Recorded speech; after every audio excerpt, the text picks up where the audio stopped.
Welcome and join to everyone on this YouTube channel Bhim sir. आप सभी का इस चैनल पे स्वागत है। चलिए आज हम जो है कि क्लास 12 के बिहार बोर्ड इंग्लिश का जो है कि पहला चैप्टर था Indian civilisation culture prose section का, उसका हम समरी लेकर के आए हैं। एग्जाम पॉइंट ऑफ व्यू से ये चैप्टर बहुत ही महत्वपूर्ण है। कंडीशंस ये है कि ये महत्वपूर्ण ये इसलिए है क्योंकि ये भारतीय सभ्यताओं से जुड़ी हुई है और हमारे राष्ट्रपिता भारत जो है कि महात्मा गांधी जी उनसे रिलेटेड है।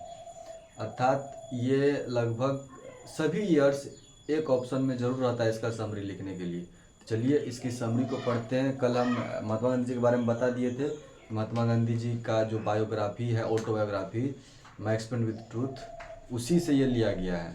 तो चलिए इसके बारे में हम बात करते हैं। तो आपका चैप्टर था इंडियन सिविलाइजेशन कल्चर, जिसको महात्मा गांधी जी ने लिखा है। मैं वो भी यहाँ पे लिख देता हूँ, MK गांधी, GANDHI। ठीक है। चलिए, तो इस चैप्टर में क्या क्या बातें हुई है उसी का जो हम इन शॉर्ट में लिखते हैं। हम लोग समरी पूछता है तो वही उसमें लिखना होता है। चलिए, द चैप्टर इज है कि इंडियन सिविलाइजेशन कल्चर। तो इसमें क्या बात किया गया है? Indian civilisation culture is an essay written by Mahatma Gandhi. यह एक ऐसे है जो महात्मा गांधी जी के द्वारा लिखा गया है। वैसे ये इसकी जो बुक है autobiography my experiment with truth, उनसे ये लिया गया है। ठीक है ना। अगर ऑब्जेक्टिव में ये सवाल आता है तो आप वो भी पढ़ सकते हैं कि ये कहाँ से लिया गया है। तो मैं फिर इसमें से लिया जो कल आपको बताए थे। इसके बाद कहते हैं कि ये इसको महात्मा गांधी जी ने लिखा है और महात्मा गांधी जी को फादर ऑफ नेशन भी कहा जाता है। Who is known as father of nation. He was born on 2 October 1869 at Porbandar in Gujarat. मतलब इसका जन्म हो गया 2 अक्टूबर को 1869 ईस्वी को पोरबंदर में हुआ था और गुजरात में हुआ था। ठीक है। इन दिस ऐसे, इस ऐसे में गांधी जी कहते हैं, क्या कहते हैं? Gandhi ji has highlighted, Gandhi ji highlight करते हैं द साइलेंट फीचर। क्या बोलते हैं? The silent feature of Indian civilisation culture. जैसे कि भारतीय सभ्यताओं की जो मुख्य फीचर्स हैं जो उजागर नहीं हो पाई है विश्व लेवल पे, उसको ये बारे में वो बात की है, उसको इसमें हाईलाइट किए हैं। ठीक है ना। ही सेज दैट, वो कहते हैं कि foundation of Indian civilisation, Indian सभ्यता की जो नींव है, is far better than the western civilisation. मतलब वेस्टर्न सिविलाइजेशन से कहीं एक तो पुरानी है और कहीं उससे बेहतर है, उससे बेहतर है, से वही समझ सकते हैं। He says that foundation of Indian civilisation, Indian सभ्यता की जो नींव है, भारतीय सभ्यता की नींव, वो फार बेटर देन, मतलब उससे कहीं बेहतर है। किससे? वेस्टर्न सिविलाइजेशन मतलब पश्चिमी सभ्यता, जो यूरोपियन सभ्यता होती है, अंग्रेजों सब की जो सभ्यता है, उससे ये बहुत दूर, मतलब कि बहुत पुरानी है और उससे बहुत ज़्यादा इम्पोर्टेंस भी है उनके उससे। लेकिन but our civilisation can not beaten in the world. हमारी सभ्यताओं को इस धरती पे कोई नहीं हरा सकता है, बट उसको हम फॉलो करें तो। अभी भी देखते होंगे कि बहुत सारे देश विदेश में, जैसे रूस हो गया, कि वहाँ की कुछ महिलाएं इंडियन सिविलाइजेशन को, इंडियन कल्चर को अडॉप्ट करती है, वहाँ भी साड़ी पहनना स्टार्ट कर दिया। कुछ यूरोपियन इंडिया आते हैं घूमने के लिए, वो यहाँ आते हैं तो यहाँ की भी साड़ी पहनने की यहाँ की महिलाओं को देखती है, मतलब वो हमारी सभ्यताओं को अडॉप्ट करती है।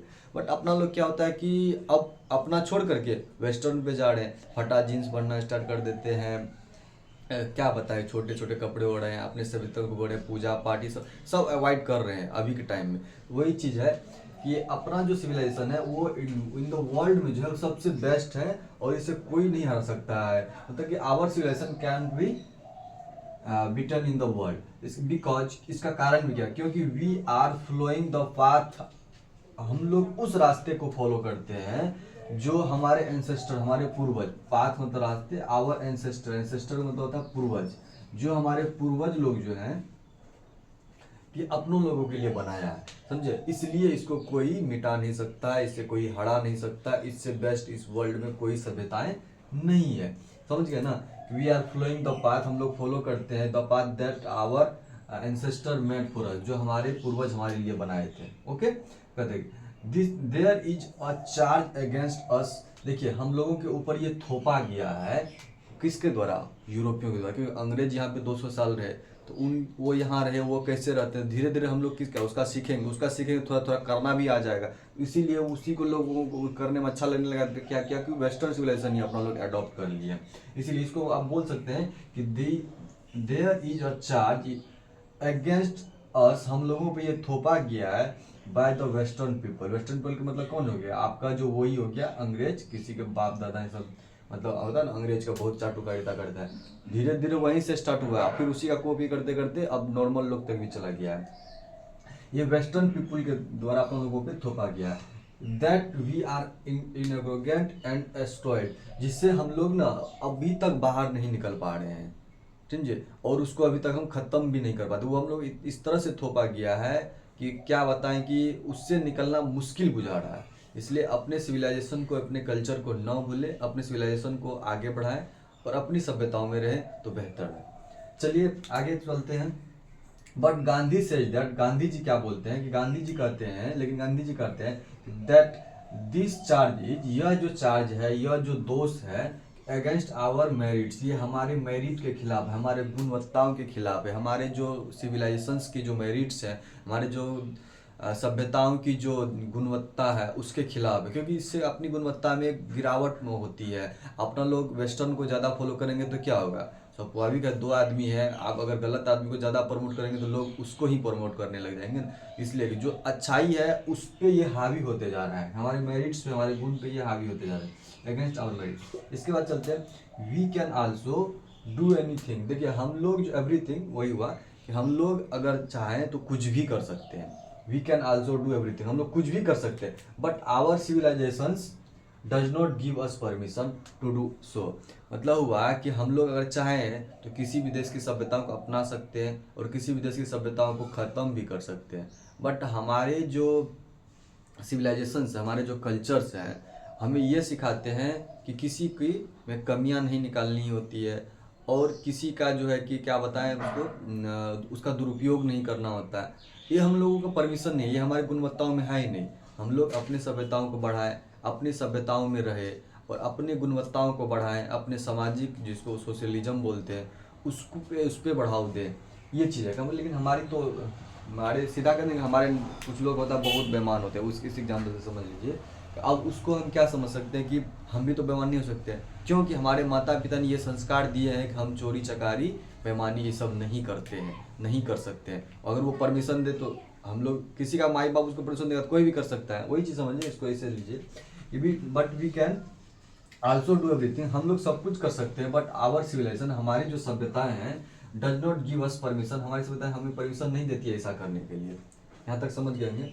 इसके बाद अगला पैराग्राफ है, गांधी सेज दैट, गांधी जी फिर क्या कहते हैं कि आवर एंसेस्टर, हमारे जो पूर्वज हैं वो प्रीफर करते थे गांव को सबसे ज़्यादा, किसको करते थे, प्रीफर गांव टू विलेज, क्योंकि प्रीफर विलेजेस टू सिटीज, मतलब सिटीज से क्या होते हैं कि ज़्यादा प्रीफर लोग गांव को करते हैं। लेकिन हुआ क्या कि हमारे कुछ लोग ऐसे पूछे थे, वो विलेज से गांव सिटीज जाने लग गए, सिटीज में रहने लग गए, बट वहाँ पे जब गए तो उन्होंने देखा कि बट वहाँ सिटीज जो है कि दे न्यू दैट, उन्होंने जाना, क्या जाना कि सिटीज आर फुल ऑफ वाइल्स। जब वो लोग गांव से बाहर गए, सिटीज में, शहरों में गए, तो वहाँ पे देखे क्या कि वो पूरा वाइसेस से भरा हुआ, हल्ला हो रहा है, ये हो रहे, क्राइम्स बढ़ रहे हैं, वहाँ पे चोरी चकारी हो रहा है, थीप्स बढ़ रहे हैं, रोबरी हो रहा है, डकैती हो रहा है, इस टाइप की व्यवस्था है। वैसे लोग शहर की तरफ इसलिए बढ़ते हैं क्योंकि वहाँ पे हॉस्पिटल की सुविधाएं होती है, स्कूल्स की सुविधाएं अच्छी अच्छी होती है, ताकि ये हो जाए। लेकिन इसका नेगेटिव इफेक्ट ये पड़ जाता है कि वहाँ पे